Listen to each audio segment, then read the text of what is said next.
Hi friends, welcome back to my channel. Informative videos కోసం మన ఛానల్ను సబ్స్క్రైబ్ చేసుకోండి. ఆడబిడ్డలకు నెలకు 1500 ఎప్పుడు ఇస్తారు? సూపర్ 6 హామీల్లో మిగిలిన వాటి సంగతి ఏంటి? ఇదే కదా ఇప్పుడు రాష్ట్రమంతా వినిపిస్తున్న ప్రశ్న. దీనికి సంబంధించి ఒక బిగ్ బ్రేక్ అప్డేట్ ఇప్పుడు బయటకు వచ్చింది. ఇప్పటి వరకు ఆర్థిక పరిస్థితుల సాకుతో వాయిదా పడుతూ వస్తున్న ఆడబిడ్డ నిధి పథకంపై ముఖ్యమంత్రి చంద్రబాబు నాయుడు ఒక కీలక నిర్ణయం తీసుకున్నట్టు తెలుస్తోంది. అసలు ఆ నిర్ణయం ఏంటి, బడ్జెట్లో ఎలాంటి ప్రకటన రాబోతోంది అనే పూర్తి వివరాలు ఈ వీడియోలో చూద్దాం. రాష్ట్రంలో కూటమి ప్రభుత్వం అధికారంలోకి వచ్చిన తర్వాత సూపర్ 6 హామీలను అమలు చేస్తామని చెప్పింది. ఇప్పటికే మహిళలకు ఆర్టీసీ బస్సులో ఉచిత ప్రయాణం, ఏడాదికి 3 ఉచిత గ్యాస్ సిలిండర్లు వంటి పథకాలను అమలు చేస్తోంది. లక్షలాది మంది మహిళలు వీటిని వినియోగించుకుంటున్నారు కూడా. అయితే ఇవన్నీ ఒకెత్తైతే 18 నుంచి 59 ఏళ్ల వయసు మధ్య ఉన్న మహిళలకు నెలకు 1500 అందించే ఆడబిడ్డ నిధి పథకం మరో ఎత్తు. దీనికోసం రాష్ట్రంలోని అక్క చెల్లెలందరూ ఎదురు చూస్తూ ఉన్నారు.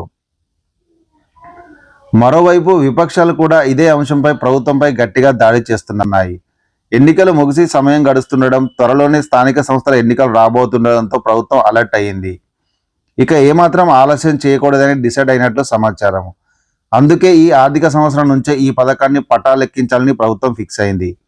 విశ్వసనీయ వర్గాల సమాచారం ప్రకారం ఈ నెల 11న ప్రారంభం కాబోయే అసెంబ్లీ బడ్జెట్ సమావేశంలో దీనిపై క్లారిటీ రాబోతుంది. ముఖ్యంగా ఈ నెల 14న ప్రవేశపెట్టనున్న వార్షిక బడ్జెట్లో ఆడబిడ్డ నిధికి నిధులు కేటాయించే అవకాశం ఉంది.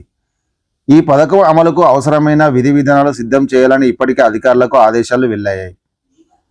అయితే ఇక్కడ ఆసక్తికరమైన చర్చ జరుగుతోంది. ఎన్నికల్లో హామీ ఇచ్చినట్లు డబ్బులను నెలలా జమ చేయాలా, లేక ఏడాదికి ఒకసారి చొప్పున ఇవ్వాలా అన్నదానిపై ప్రభుత్వం తర్జన భర్జన పడుతోంది.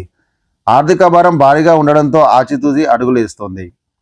ఏది ఏమైనా వచ్చే ఎన్నికల నాటికి కనీసం 2 ఏళ్లైనా ఈ పథకాన్ని పక్కాగా అమలు చేసి లబ్ధిదారులకు ప్రసన్నం చేసుకోవాలని ప్రభుత్వం ప్లాన్ చేస్తోంది.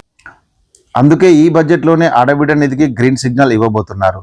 సో ఫ్రెండ్స్, చూశారుగా బడ్జెట్ ప్రసంగంలో దీనిపై ఎలాంటి ప్రకటన వస్తుందో వేచి చూడాలి. మరి మీ అభిప్రాయం ఏంటి? ఈ 1500 పథకాన్ని నెల ఇస్తే బాగుంటుందా, లేక ఏడాదికి ఒకసారి ఇస్తే బాగుంటుందా? మీ అభిప్రాయాన్ని కామెంట్ సెక్షన్లో తెలియజేయండి.